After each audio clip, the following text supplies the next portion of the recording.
Feche os seus olhos e diga isso: o Senhor é bom, e a sua misericórdia dura para sempre. Vamos cantar isso nessa noite.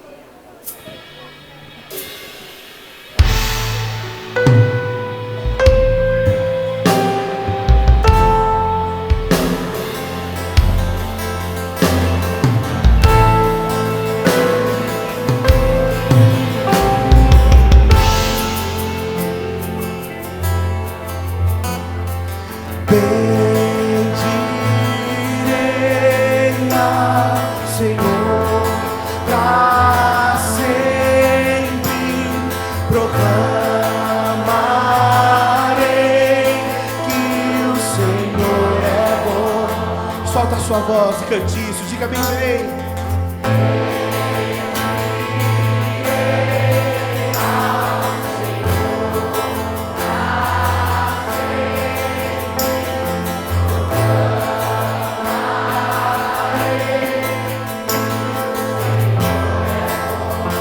Diga: o Senhor reina, o Senhor reina, reinará com majestade.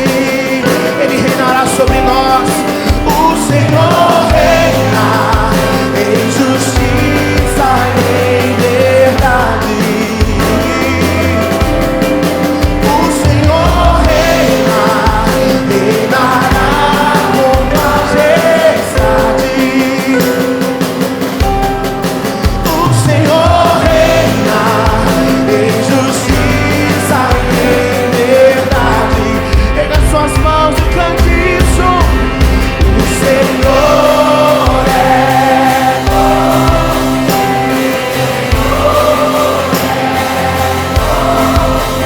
Tua misericórdia com todo o coração declare isso. O Senhor é bom. O Senhor é tua misericórdia dura para sempre.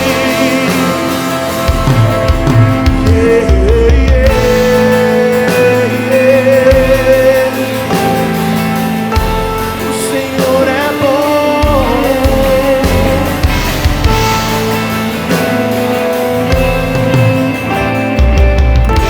Bendirei ao Senhor, declare. Bendirei ao Senhor pra sempre, proclamarei que o Senhor é bom. Declare esta palavra, querido, diga. Bendirei ao Senhor pra sempre.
melhor adoração a Jesus. Diga isso.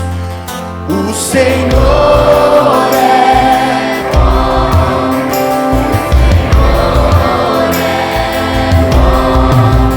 Tua misericórdia dura para sempre, sempre, sempre. O Senhor é bom.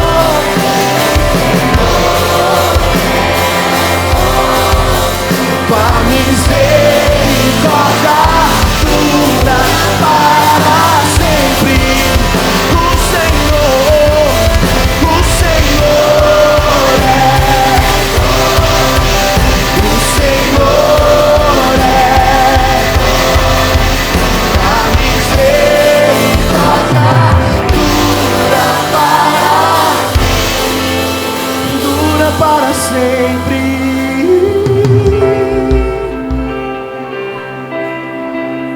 A misericórdia está sobre nós, se renova sobre nós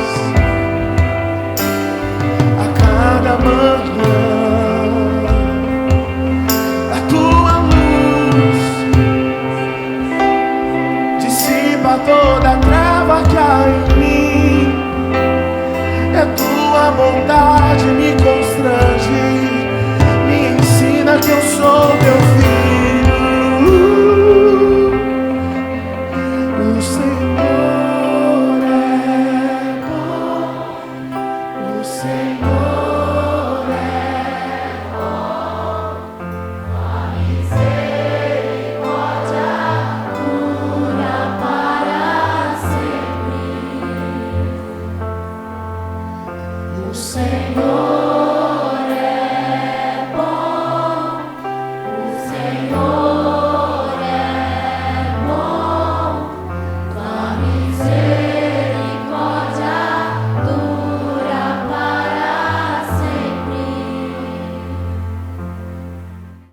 Bom, e seguindo aquele a nossa forma de ministrar aqui nesses dias, sabe que nesses dias eu fico um pouco preso, né? Fico um pouco preso porque nós estamos na Casa de Paz, então eu estou ministrando em cima dos temas da Casa de Paz.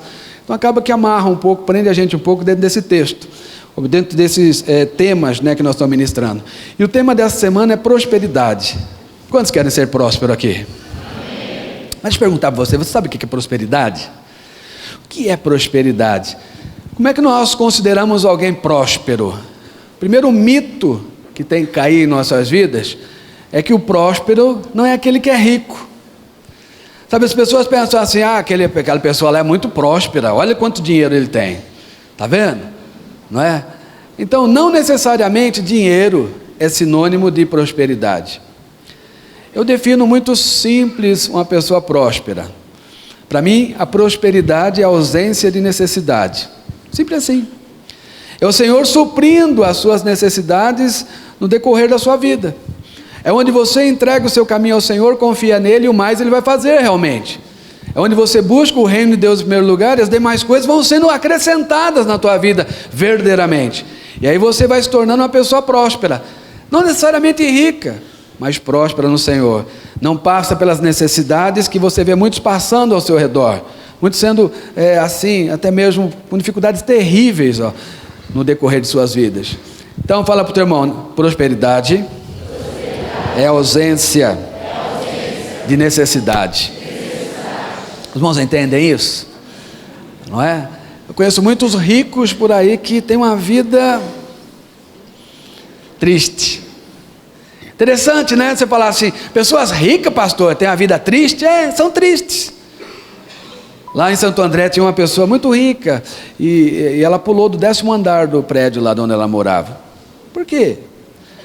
Porque verdadeiramente dinheiro não traz felicidade. Algumas pessoas usam, né, para fazer uma chacota, falam assim, não traz, mas ajuda bastante, né, pastor? Não ajuda não, é engano pensar que a pessoa que tem dinheiro é uma pessoa feliz. Não é. Feliz é aquele que tem Jesus, amém, meus irmãos? Amém. Feliz é aquele que caminha com o Senhor Jesus. Mas é fato que nesse caminhar com o Senhor Jesus, ele tem prazer em abençoar nossas vidas. Então a prosperidade, ele vem de um desejo, na verdade, do coração de Deus. Quando Deus olha para você e vê que em você há um compromisso com Ele, então Ele quer fazer com que você seja próspero, Ele quer que você seja feliz, Ele quer que você caminhe bem, né? E aí Ele vem e abençoa. Mas pastor, quando que eu sou abençoado? É quando você carrega a arca. Repita assim: eu sou abençoado. Quando a arca está comigo. Nós vamos falar hoje um pouco sobre isso, sobre a arca da aliança. Nós vamos lá no Antigo Testamento e fazer uma rápida abordagem sobre isso. O que era a arca da aliança? O que representava a arca da aliança no Antigo Testamento? A arca da aliança nada mais era ou nada mais representava do que a presença de Deus. Então, aonde a arca da aliança estava, ali estava também a presença de Deus. Na verdade, a arca da aliança era como se fosse uma casa de Deus. No Antigo Testamento nós temos o tabernáculo, que simboliza a casa de Deus, mas também a arca da aliança é onde Deus estava presente, é o santo dos santos, onde ficava a arca da aliança. Ali Deus estava presente. Pastor, mas hoje em dia não existe mais essa arca da aliança. Existe sim. Hoje em dia você é a arca da aliança. Fala para o teu irmão: hoje em dia você é a arca da aliança. Por quê? Porque na verdade hoje o Senhor reside em você. A Bíblia diz que aqueles que têm o Senhor Jesus, o Espírito Santo, Deus habita nele. Ou seja, a presença de Deus nele. Lá em 1 Coríntios capítulo 3, verso 16 diz assim: não sabeis que sois santuário de Deus? E que o Espírito de Deus habita em vós? 1 Coríntios 3, 16 diz isso. Não sabeis vós que sois santuário de Deus e que o Espírito de Deus habita em vós? Então quem não tem essa concepção é porque ainda não entendeu muito bem o que é essa transição de ser alguém do mundo para ser alguém dos céus. Quando você deixa de ser alguém do mundo, que pertence a algo desse mundo, e passa a ser alguém dos céus, o Espírito Santo vem habitar em você, porque o Espírito Santo é do céu, ele não é dessa terra. Deus não tem muita coisa com essa terra. Jesus não tem nada com essa terra, na verdade. Jesus tem comigo, com você, conosco. E aí então Deus vem habitar em nós. E quando que essa habitação se torna algo tremendo em nossas vidas? É quando nós compreendemos que Deus está vivendo através de nós, em nossas vidas. E a igreja é isso. Então, diga para o teu irmão aí: hoje você carrega a presença de Deus. Hoje você é a arca da aliança. Eu quero colocar um pano de fundo aqui para você compreender o que nós queremos dizer. Pano de fundo é algo que a gente coloca para mostrar depois o que a gente quer mostrar realmente. Então, lá em 2 Samuel, segundo livro de Samuel, no capítulo 6, se você puder abrir, abra. Segundo livro de Samuel, capítulo 6, do verso 1 ao verso 12.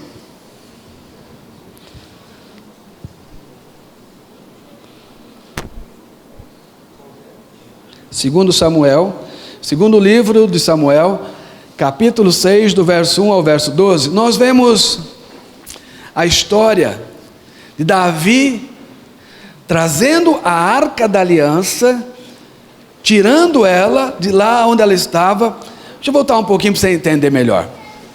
A arca da aliança, ela foi tirada de Israel pelos filisteus, e ela foi levada lá para uma cidade dos filisteus, e foi colocada junto de um rei deles, do deus dele na verdade, chamado Dagon. Esse Deus colocou ali a arca da aliança junto com ele, e a arca da aliança ali simbolizando verdadeiramente a presença de Deus junto com, podemos dizer, um demônio, um deus diferente, que era o deus Dagon, um deus dos filisteus. Esse Deus era uma estátua, e ali foi colocada a arca, e no dia seguinte essa estátua estava caída no chão, diante da presença da arca. O povo filisteu ergueu novamente a Dagon, aquela estátua, e no dia posterior, mais uma vez, essa estátua estava caída de bruço, diante da arca da aliança, com os braços da estátua quebrados e a cabeça também cortada. E aí os filisteus ficaram apavorados, porque também veio uma espécie de um câncer sobre o povo, uma úlcera que estava dentro do povo lá, e o povo ficou assim muito doente. E aí os filisteus: vamos mandar embora logo essa arca daqui, vamos tirar essa arca daqui, não é? E eles devolveram a arca, e eles colocaram a arca da aliança num carro de boi, aonde esse carro era novo, e eles colocaram a arca da aliança ali, e foram guiados por 2 vacas que tinham seus bezerros. Estou contando isso, vai entender já o porquê disso. E aí foram levando e levaram embora. Essa era a forma que os filisteus estavam fazendo para transportar a arca da aliança. E agora aqui, Davi vai transportar a arca da aliança de novo, vai tirar da terra dos filisteus e vai levar para Jerusalém. Mas acontece algo terrível no meio do caminho. O que acontece no meio do caminho é que essa arca vai caindo perto de um rio, e aí um homem chamado Uzá, ele vai tocar na arca para impedir que a arca caia.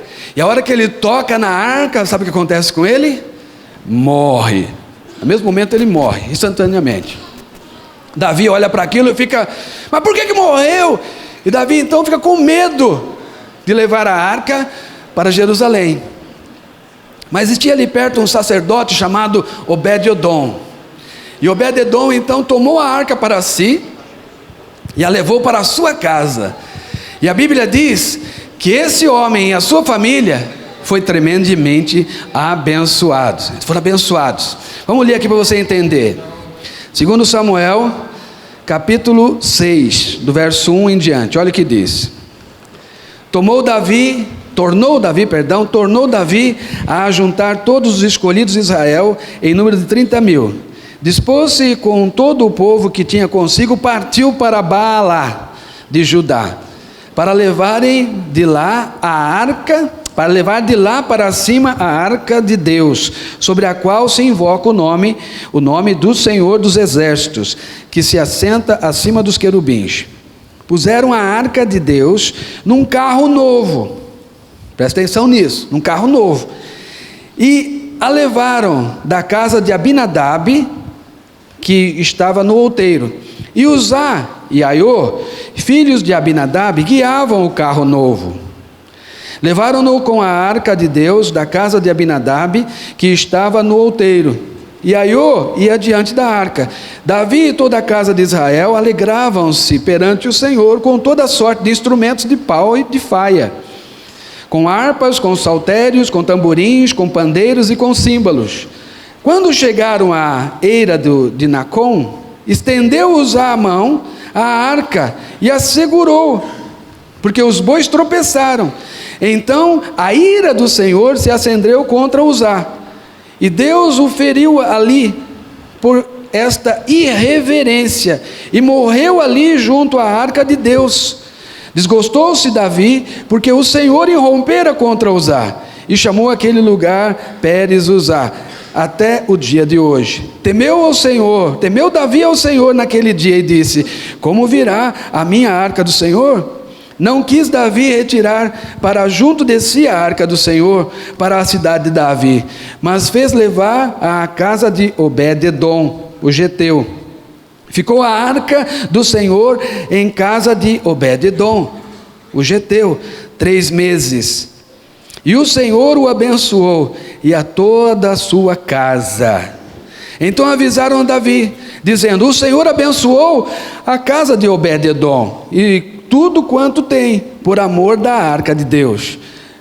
Foi, pois, Davi, e com alegria fez subir a arca de Deus à casa de Obed-edom, à cidade de Davi. Então olha só, o que acontece nesse texto? Como eu já disse, a arca representa a presença de Deus. Aonde há a presença de Deus, há bênção, amém, irmãos? Agora, pastor, se há bênção, por que Uzá morreu? Uzá parece que estava ali somente ajudando, somente conduzindo ali a arca, e naquele momento em que os bois tropeçaram ali na margem do rio, ele foi somente segurar a arca, para que a arca não caísse, e na hora ele morreu. A Bíblia diz que a ira do Senhor se acendeu contra ele. Mas que Deus injusto que é esse? Por que Deus agiu assim? Não dá vontade de pensar desse jeito contra Deus? Dá ou não dá? Não dá vontade de julgar Deus? Fala aí para mim. Dá vontade de falar assim, você viu que Deus é esse que mata, ou que está ali para ajudar, que está ali para acompanhar. Mas presta atenção, meus irmãos, que eu preciso te alertar nessa tarde de noite. Os princípios do Senhor, os ensinamentos do Senhor, eles não podem ser tocados pela sua vontade, o seu jeito, o seu desejo. Nós não podemos fazer isso. Deus tinha uma forma de agir. Ali, na verdade, Deus queria conduzir-se aquela arca de outro jeito. Pastor, como é que era conduzida a arca do Senhor? Ótimo. Vamos ver onde está isso. Vai lá para Êxodo, segundo o dedo aí em 2 Samuel, se você está com a Bíblia de papel. Vai lá para Êxodo 25, 10 e 16.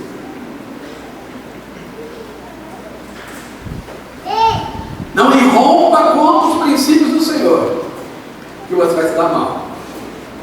Quando o Senhor mostra uma forma de fazer uma coisa, faça daquele jeito. Tente fazer do seu jeito. Êxodo capítulo 25, 10 a 16. Deus aqui estava falando sobre o tabernáculo. E dentro do tabernáculo tem ali também a parte que diz respeito à arca. E aí ele está falando como fazer a arca, como construir a arca. E olha o que ele diz. Verso 10. Também farão a arca de madeira de acácia, de 2 côvados, de meio será o seu comprimento, de 1 côvado e meio a largura, e de 1 côvado e meio a altura. De ouro puro a cobrirás, por dentro e por fora a cobrirás, e farás sobre ela uma bordadura de ouro ao redor. Presta atenção. Fundirás para ela 4 argolas, repita, 4 argolas. E as porás nos 4 cantos da arca, 2 argolas no lado dela e 2 argolas do outro lado. Farás também varais de madeira de acácia e os cobrirás de ouro. Meterás os varais nas argolas aos lados da arca, para se levar por meio deles a arca. Os varais ficarão nas argolas da arca e não tirarão dela. E porás a arca do testemunho que eu te darei. 4 jovens rapidamente aqui em cima, bem rápido. Vem cá você, vem Marcelo, bem rapidinho aqui, 4 jovens rápidos, isso, só 4. Rapidamente. Olá. Uau. Fica assim. Como é que era conduzida a arca? 2 atrás, 2 na frente. Fica aqui assim, esse aqui e outro aqui, virado para lá. A arca, meus irmãos, era conduzida dessa seguinte maneira. Vira para lá, Marcelo. Marcelo é ator, ele gosta de ficar olhando no mundo da cena. Então, olha só, a arca, ela tinha mais ou menos, cada côvado corresponde a 60 centímetros, mais ou menos. Então, a Bíblia diz que ela tinha 2 côvados de comprimento, 1 côvado e meio de altura e 1 côvado e meio de largura. Então, ela devia ser mais ou menos desse tamanho. Sim, mais ou menos, mas vamos ajeitar aqui. E como é que ela deveria ser conduzida? Quando ela foi construída, a Bíblia diz que ela tinha que colocar uma argola desse lado, grudado na arca aqui, outra argola desse lado, grudado na arca aqui, mais uma argola aqui e mais uma argola aqui. E eram passados nessas argolas 2 varais. O que são varais? 2 madeiras de acácia que foram feitas também de ouro, atravessavam pelo meio dessas argolas, de um lado, e do outro lado a mesma coisa, atravessavam por aqui na arca. E os sacerdotes, somente os sacerdotes, conduziam a arca dessa forma. E eles carregavam a arca da seguinte maneira, segurando somente no varal, só nos varais. Então eles conduziam a arca. Tá bom assim, ó, tá bom assim, isso aí. É como se eles estivessem aqui segurando nos varais. Dá uns passinhos para frente. Vamos lá. 1, 2, 3, 4, 5, 6. Deu. E eu falo que eles deviam conduzir assim. Dariam 6 passos e parariam. Existia todo um ritual para conduzir a arca. Não se podia conduzir a arca de qualquer jeito. Por quê? A arca simboliza o que mesmo, meus irmãos? Presença de Deus. Existia uma forma de conduzir. Eles não podiam de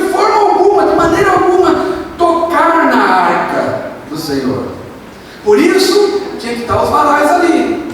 Obrigado, irmãos, podem descer. O que aconteceu? Quando os filisteus levaram essa arca, invadiram Israel, invadiram a cidade de Judá, e levaram a arca para a terra deles, não sei, talvez se perdeu esses varais, não sei o que aconteceu. E o que acontecia? Eles levavam essa arca, então, em carros de bois novos. Não era essa a maneira de conduzir a arca. Deus já tinha falado que não tinha que ser. Os filisteus não sabiam disso e foram tremendamente amaldiçoados por não saber conduzir a arca e por ter tirado a arca do lugar onde ela deveria estar, em Jerusalém, na terra dos judeus. Vocês estão entendendo o que eu estou falando? Mas aí Davi vai lá. Vê, só você entender. Vai para 1 Samuel 6. Volta um pouquinho. Você está em 1 Samuel 6, 2 Samuel 6, agora você vai para 1 Samuel 6.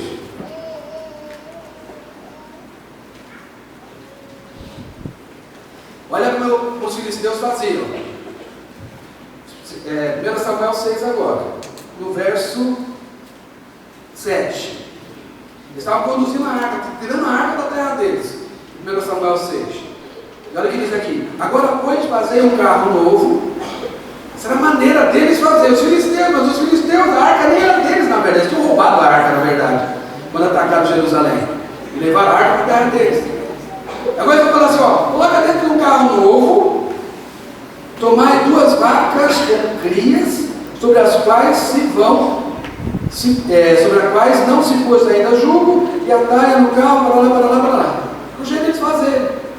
Qual foi o problema de Davi? Davi, ao invés de fazer do jeito que Deus tinha feito, mandado ele fazer, o que Davi fazer? Fazer do jeito que o ímpio, que o filisteu fez. Mas deixa eu te falar algo. Todas as vezes que você tentar servir a Deus como um ímpio, você vai ser amaldiçoado. Consegue enxergar isso? Existe uma forma, um princípio para você servir a Deus. Não é de qualquer jeito. Deus tinha falado como que tinha que conduzir a arca. Deus tinha falado a maneira que eles tinham que fazer. Os princípios da palavra de Deus, eles não podem ser de forma alguma deturbados. Se você verdadeiramente quer ser abençoado por Deus, se você verdadeiramente quer prosperar em Deus, você tem que seguir os princípios da palavra de Deus. Deus havia dito: vocês vão conduzir a arca da seguinte maneira: coloque os varais, não toque na arca. Então conduza a arca do Senhor. Como é que nós devemos conduzir nossas vidas? Ou melhor, como é que você deve conduzir o Deus que habita dentro de você? Está me entendendo onde eu quero chegar? Como é que você vai conduzir o Deus, Espírito Santo, que habita dentro de você? Você vai seguir os princípios daquele que não conhece a Deus? Você vai seguir o jeito, a maneira daqueles que ainda não tiveram encontro com Deus? Você vai seguir o jeito dos filisteus? Você vai fazer da forma que os filisteus fazem, ou você vai fazer da forma que a Bíblia manda você fazer, a forma que a palavra de Deus manda que você faça? Se você quer ser uma pessoa próspera em Deus, siga os princípios do Senhor. Você está entendendo o que eu estou querendo passar para você nesse começo de conversa nossa? Nem estou falando de prosperidade ainda, estou falando de comportamento para ser próspero. Estou falando da forma que você deve conduzir a sua vida para você ser próspero em Deus. Porque hoje você é a arca do Senhor. Hoje você carrega Deus dentro de si próprio. Então, se você não souber se comportar da forma correta, que você vai atrair uma bênção. Você vai atrair outra coisa. Eu estou entendendo, diga glória a Deus. Pastor, mas então qual foi o problema? 2 problemas básicos existiram aqui.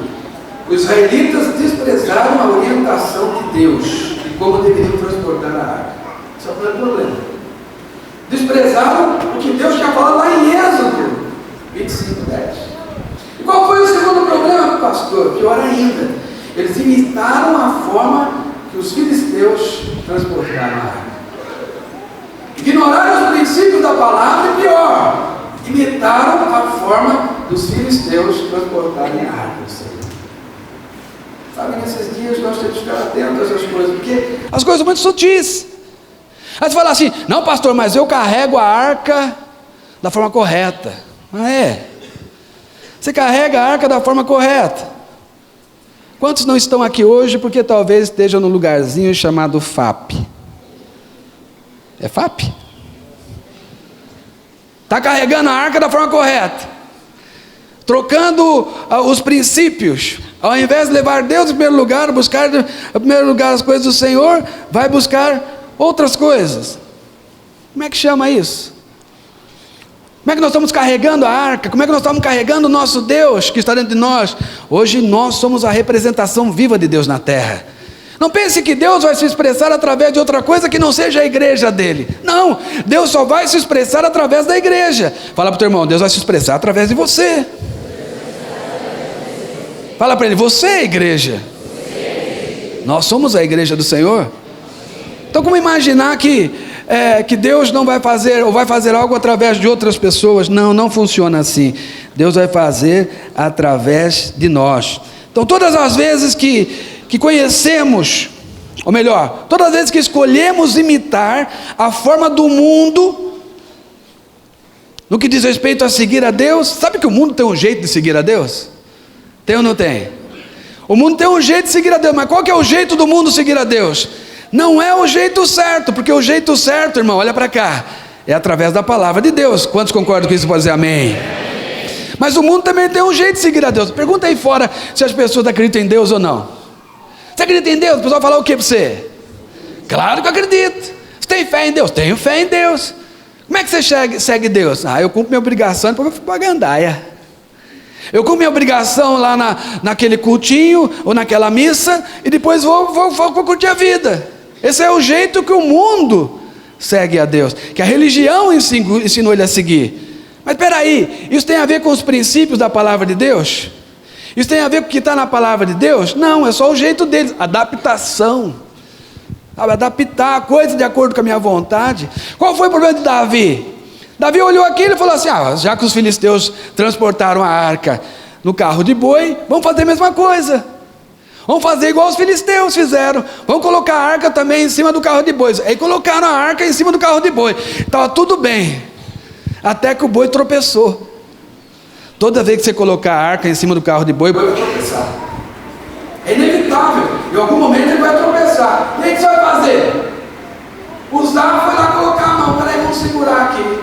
Aí colocou a mão. Foi fulminado na hora, morreu na hora. Por quê? Coitadinho dele, ele não sabia. Aí tem um porém. Tem pessoas que pensam assim, porque eu sou ignorante nesse assunto, eu não vou sofrer consequência nenhuma do meu pecado, ou daquilo que eu fiz de errado. Isso é mais ignorância ainda. Claro que vai sofrer consequência. Uzá, de repente, sem saber de nada, foi lá e meteu a mão na arca, morreu na hora.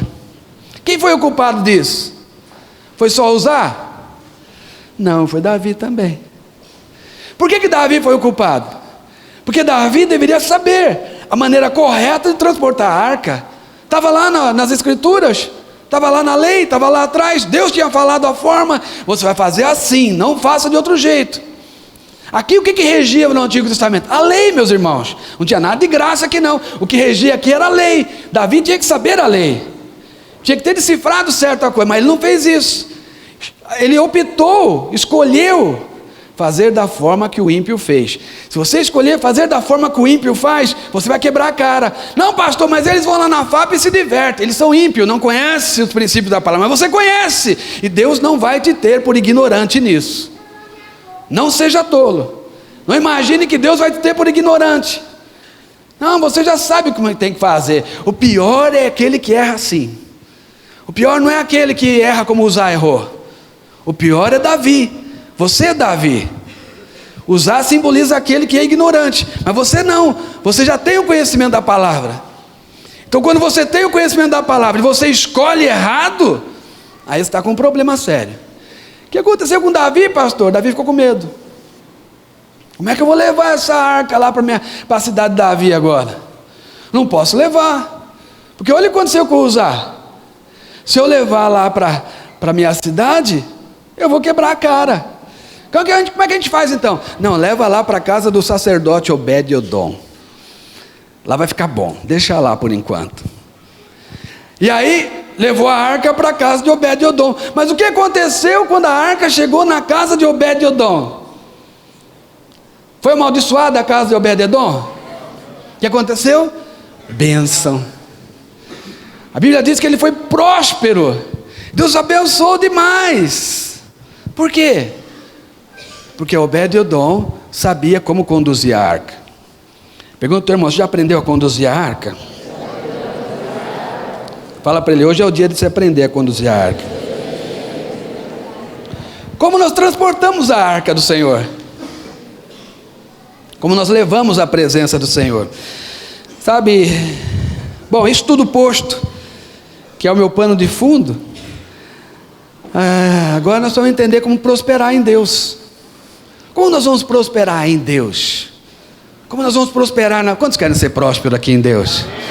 Como fazer isso? Então tá bom, vou te dar 4 situações em que você é próspero em Deus. Precisamos entender que a prosperidade de Deus em nossas vidas é fruto de nossas decisões. Repita comigo, a prosperidade de Deus na minha vida é fruto da minha decisão.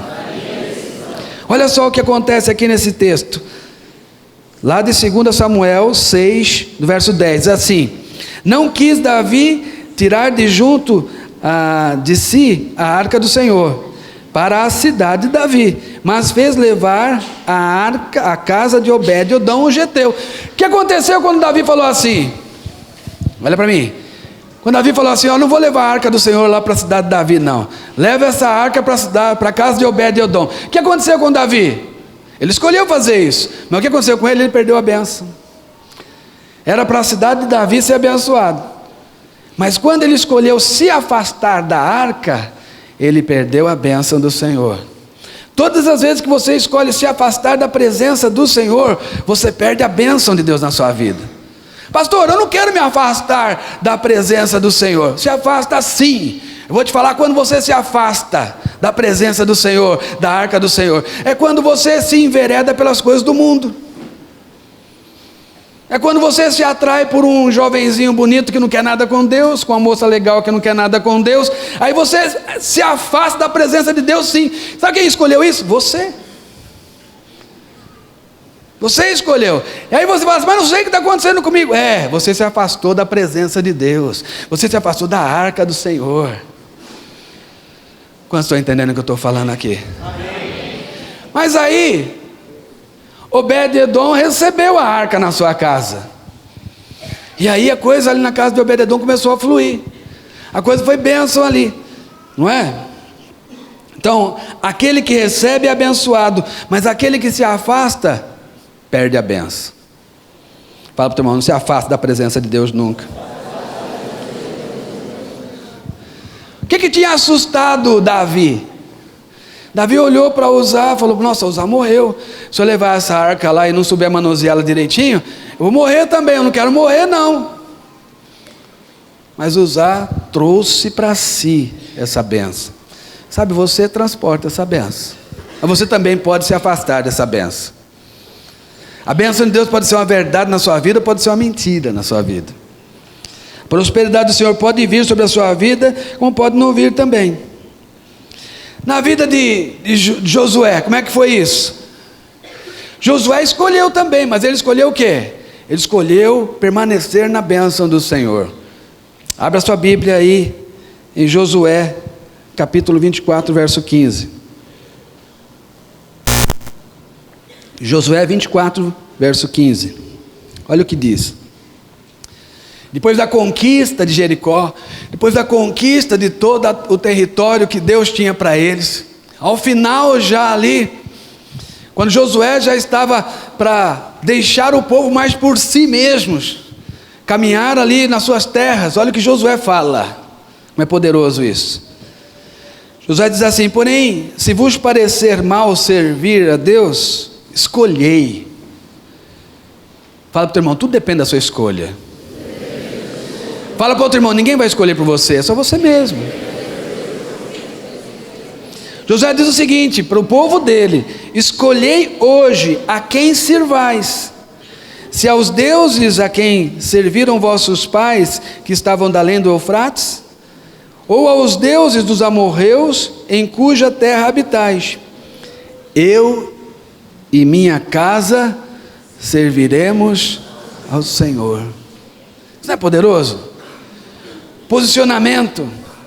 Você escolhe quem você quiser servir. Se quer servir ao Satanás, aos demônios, o problema é seu. Mas eu e minha casa, na minha casa eu sou líder, na minha casa eu mando, na minha casa eu estou à frente. Eu e minha casa serviremos ao Senhor. É um posicionamento firme, de permanecer na presença da arca, de permanecer na arca do Senhor. Eu quero a presença de Deus. Repita comigo assim: o melhor lugar.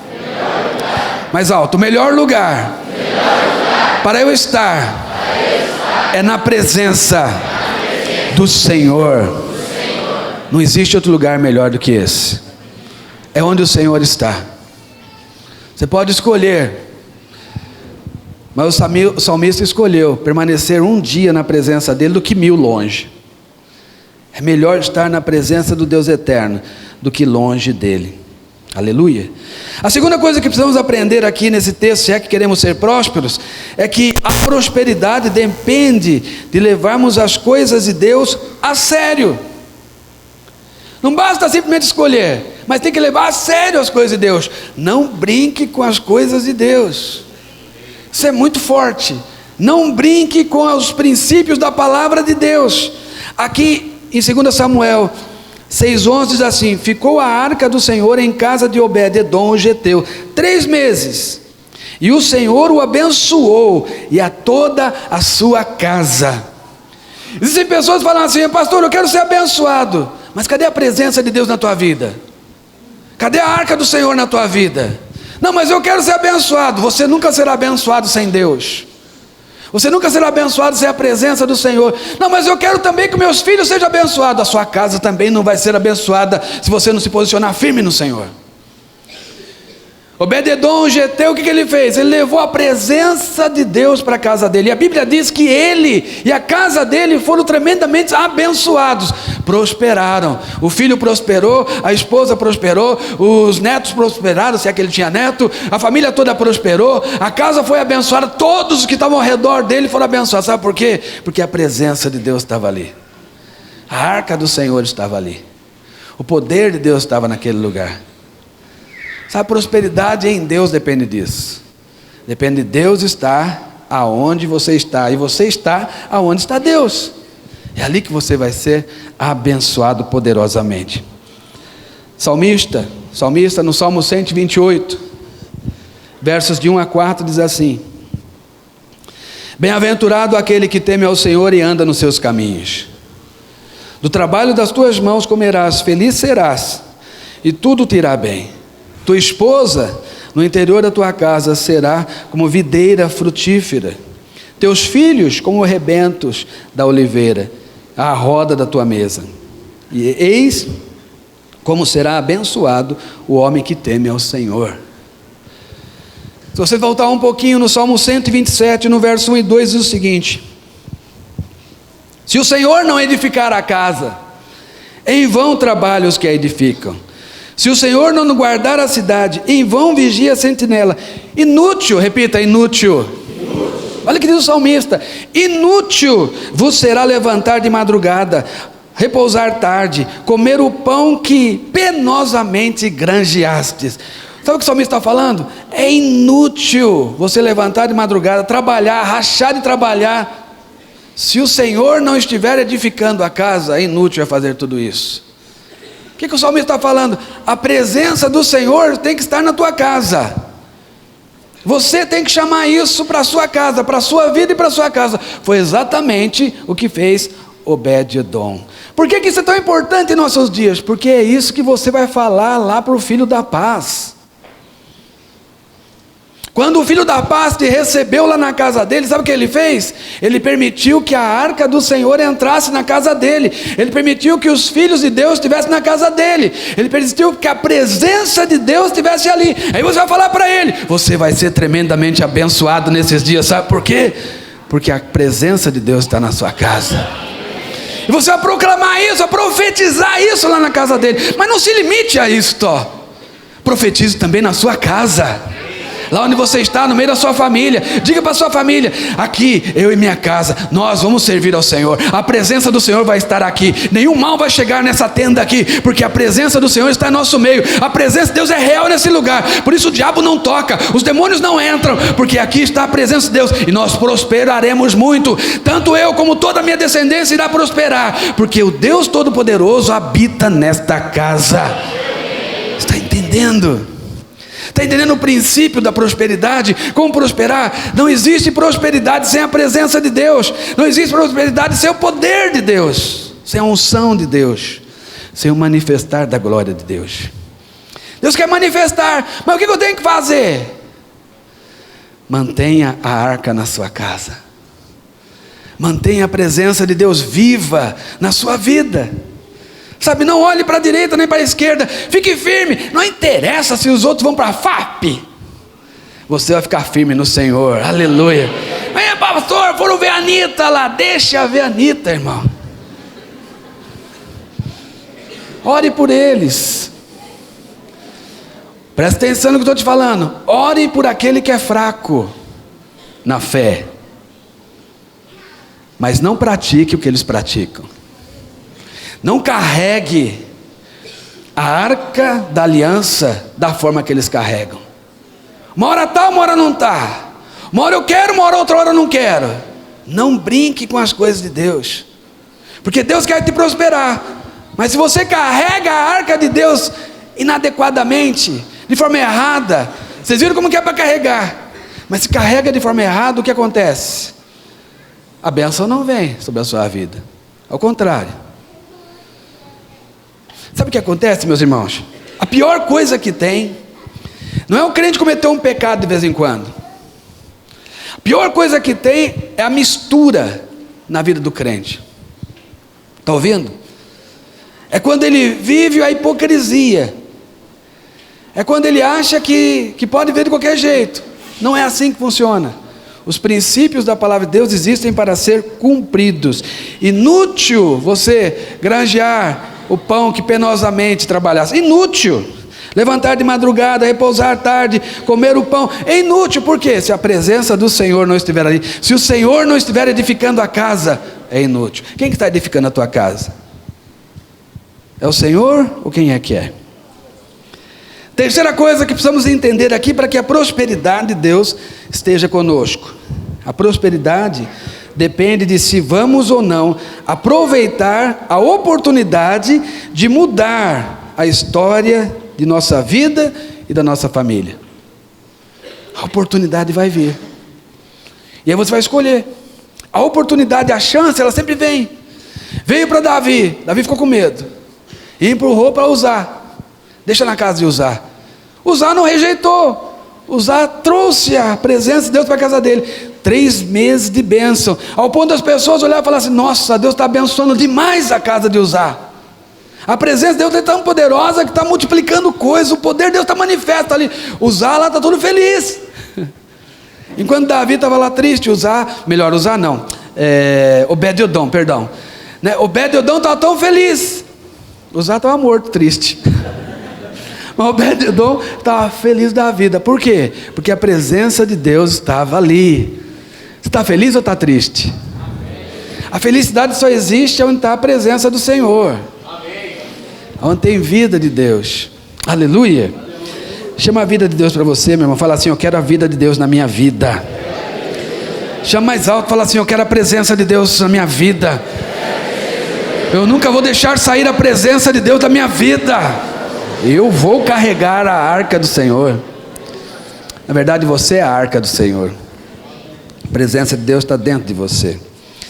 Sabe, meus irmãos, e o que é poderoso nessas coisas é que Deus nos escolheu para isso.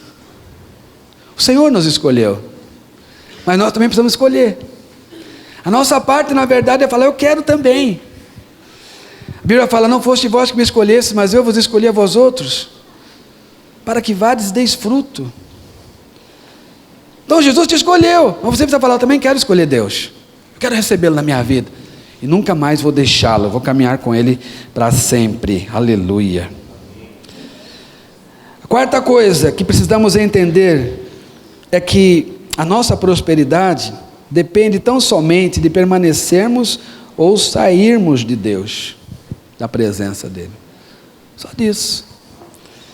Capítulo 6, no verso 12, diz assim: então avisaram a Davi, dizendo: o Senhor abençoou a casa de Obed-edom, e tudo quanto tem, por amor da arca de Deus. Foi, pois, Davi, e com alegria fez subir a arca de Deus da casa de Obed-edom à cidade de Davi. O que Davi fez? Davi olhou e falou assim: nossa, ele está sendo muito abençoado, vou pegar de volta, quero essa arca de volta. E aí ele foi lá e tomou essa arca da casa de Obed-edom e levou-a para a cidade de Davi. E se você for continuar lendo a história, você vai perceber que ele ficou muito feliz, né, ao ponto de Mical, sua esposa, até criticá-lo pela felicidade dele. Sabe o que significa? Que quando a presença do Senhor está na tua vida, você se torna uma pessoa feliz, alegre. A felicidade do Senhor só depende disso, só depende da arca do Senhor estar em você. Então, na verdade, a pessoa próspera não é simplesmente a que tem dinheiro, ou que prospera financeiramente, muito embora isso faça parte também, mas a prosperidade maior é você se sentir completo, é você se sentir feliz, é você se sentir, presta atenção, preenchido. Sabe quando que o vaso vai se sentir preenchido? É quando o óleo estiver dentro dele. Você é um vaso que foi feito para ser preenchido pelo Espírito Santo de Deus. Você só vai se sentir preenchido, verdadeiramente feliz, alegre, quando o Espírito Santo de Deus estiver dentro de você. Não deixe a presença do Senhor fugir de você. Não permita que isso saia da tua vida. Pastor, e como é que eu faço isso nesses dias? Faça como Obed-edom. Fala para Deus, Deus me preenche. Deus, vem para minha casa. Vem para onde eu estou. E qual que é o sentimento que vai ter dentro de mim? Qual que é o sentimento que vai ter lá desses filhos da paz que estão recebendo a presença de Deus lá? É o sentimento de alegria e de satisfação em fazer algo que foi chamado para fazer. Sabe que o apóstolo Paulo tinha isso? Abra a tua Bíblia aí em Filipenses 3, 13 e 14.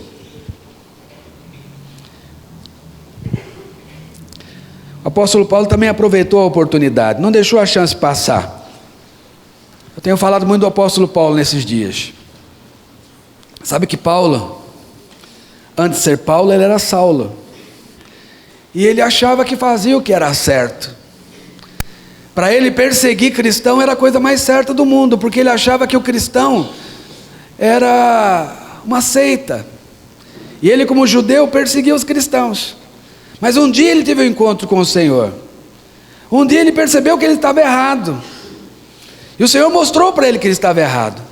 E depois de algum tempo, na presença do Senhor, ele se sentiu preenchido, satisfeito, feliz, passando por dificuldades, problemas, mas feliz e satisfeito.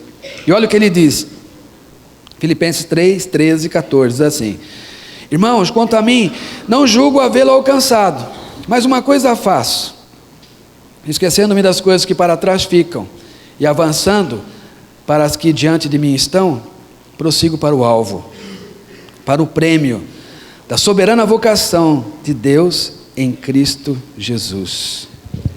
Sabe o que ele fala? Não vou olhar para trás. Sabe o que ele fala? As coisas velhas já passaram, eis que tudo fica novo na minha vida. Sabe o que ele fala? Eu tenho um alvo, eu tenho um objetivo. Sabe do que isso fala? Fala de satisfação. Sabe, fala do quê? De saber do porquê existe, do porquê eu existo. Por que eu existo? Eu existo para carregar a glória de Deus. Eu existo para carregar a presença do Senhor. E por onde eu for nessa terra, eu vou carregar a presença do Senhor, a glória de Deus dentro de mim. E as pessoas perceberão isso. Na minha família, na minha casa, todos serão abençoados, porque a bênção chegou lá. Sabe quem é a bênção? É você. Mas na verdade mesmo, a bênção está dentro de você. Porque você é só uma expressão da bênção. Você contém a bênção. Eu gosto de ilustrar isso com uma luva. A luva, na verdade, não é a mão, mas tem o formato da mão. E quando a mão entra dentro da luva, ali está a expressão da mão. Quando a luva se mexe, na verdade não é a luva que está se mexendo, mas a mão que está dentro dela que está se mexendo. Sabe, quando você chega para falar para alguém de Jesus, é como essa luva. Na verdade não é você que está falando, mas é o Senhor que está dentro de você que está falando, porque você é a expressão do Senhor. Então você se sente preenchido, porque a mão entrou em você, e ali não tem espaço para mais nada. Já colocou a sua mão dentro de uma luva? Não há espaço para mais nada, a mão entrou ali. Sabe, Deus entra em você, e você é a expressão do Senhor. Você é a arca de Deus nos nossos dias. E aonde você chegar, vai chegar a presença do Senhor. Você chegou lá no escritório, chegou a presença do Senhor. Chegou lá na escola, chegou a presença do Senhor. Chegou lá na sua casa, no meio dos familiares, chegou a presença do Senhor. Chegou lá na casa da vovó, chegou a presença do Senhor lá. Está brincando na rua, ali está a presença do Senhor também. Aonde você está, vai estar a presença do Senhor. Sabe a primeira pessoa que falou de Jesus para mim? 12 anos de idade eu tinha, sentado no meio fio, estava brincando na rua. Mas chegou alguém cheio da presença do Senhor perto de mim e ministrou na minha vida. Uau, que poderoso foi isso. Eu recebi ali o poder de Deus. Você contém a glória de Deus. E aonde tem a glória de Deus, há prosperidade. Então receba isso na sua vida. Mais do que isso, transmita isso às pessoas. Deixa as pessoas serem abençoadas através da sua vida. Deixa as pessoas serem prósperas, porque você é próspero. Você transmite a bênção.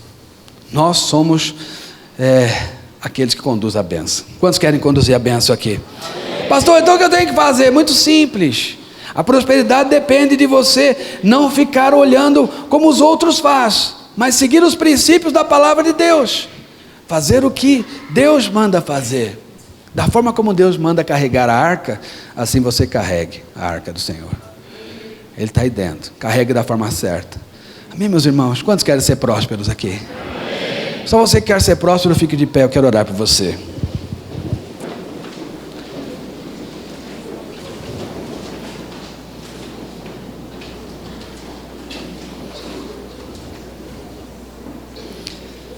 Prosperidade é ausência de necessidade.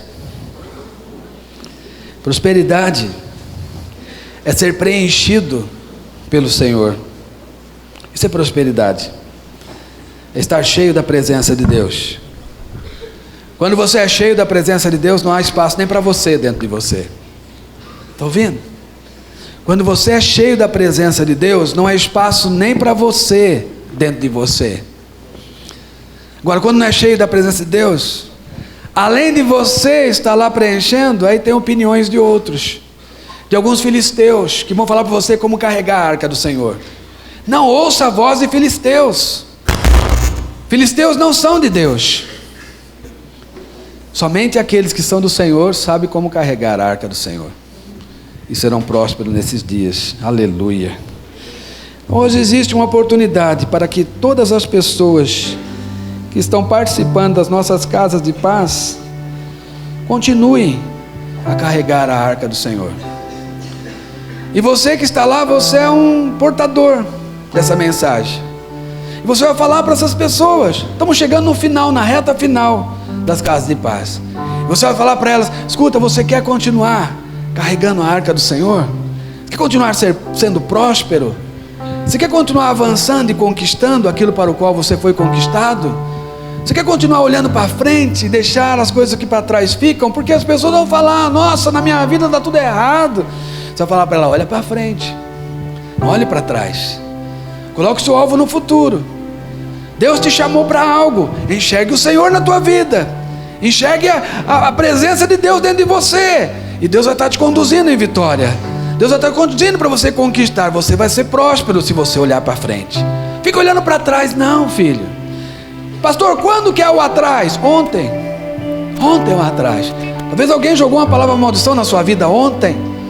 Talvez há 1 hora atrás alguém falou uma bobagem. Não olhe para isso, filho. Não fique perdendo tempo com os filisteus que estão ao teu lado, falando para você como é que você deve conduzir a tua vida. Não fique perdendo tempo com isso não. Olhe para o Senhor. Fale para Deus: Deus, eu quero conduzir como o Senhor quer que eu conduza. Como que o Senhor quer?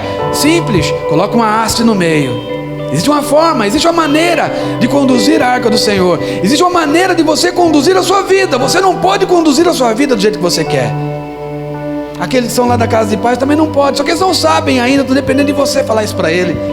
Você ministrar na vida dele e falar: olha, você precisa carregar uma arca. E o Senhor está dentro. Essa arca é você. Conduza ela de uma forma correta. Não olhe para trás. Olhe para frente. Seja abençoado. Seja próspero. Libere a bênção. Libere a prosperidade na vida das pessoas. Mas sobretudo hoje na sua vida. Sobretudo hoje na vida de cada um de vocês que estão aqui. Que você vai sair daqui daqui a pouco. Mas como é que você vai sair daqui? Como alguém que participou de mais um culto simplesmente? Ou como alguém que entendeu que deve carregar a arca do Senhor de uma forma correta? E você é essa arca. Você carrega essa arca. O Espírito Santo de Deus está dentro de você. Como é que você vai sair daqui? Vai sair daqui entendendo, ou você vai sair daqui e vai naquele lugar que eu falei ainda há pouco aí? Ah, eu vou lá agora pegar um showzinho. Vai se misturar com os filisteus? É isso? É assim que você vai viver? Aí você quer que a bênção do Senhor venha na sua vida? Como é que você está conduzindo a arca do Senhor? Pense nisso. Pense nisso. Todo lugar que você chega, filho, você não chega sozinho. Aonde você está levando Deus? Essa é a pergunta. Aonde você está levando o Espírito Santo? Essa é a pergunta. Você deixa ele feliz ou deixa triste? Lá em Efésios 4 diz o seguinte: não entristeçais o Espírito Santo de Deus. Efésios 4 verso 30. Não entristeçais o Espírito Santo de Deus. Repita comigo: não entristecerei o Espírito Santo de Deus. Se tem isso na Bíblia, é porque nós podemos entristecer o Espírito Santo. E quando é que eu entristeço o Espírito Santo? É quando eu levo ele para um lugar que eu não deveria levar. É quando eu conduzo a minha vida, sendo como arca que sou, de uma forma que eu não deveria conduzir. Aí eu entristeço o Espírito Santo de Deus. E aí não tem como eu ser próspero. Não tem como eu ser abençoado. Mas você não é assim não, amém, meus irmãos? Você é aquela arca que vai assim ser muito próspero e abençoado, porque o Senhor é contigo. O Senhor não te deixa. Ergue a tua mão para o céu assim e repita comigo assim: Senhor meu Deus e meu Pai, nesse dia eu desejo conduzir a minha vida, porque eu entendi que esta arca é a minha vida, e eu quero conduzir não do jeito que o mundo conduz, não do jeito que eu quero, mas debaixo dos princípios da tua palavra. Me ajuda, Senhor, quando eu for tentado pelo mundo, pelas ofertas do mundo que jaz no maligno, que eu não ouça a voz do mundo, que eu não ouça a voz da minha carne, que eu somente ouça a tua voz, em nome do Senhor Jesus. Diga amém. Aleluia, glória a Deus.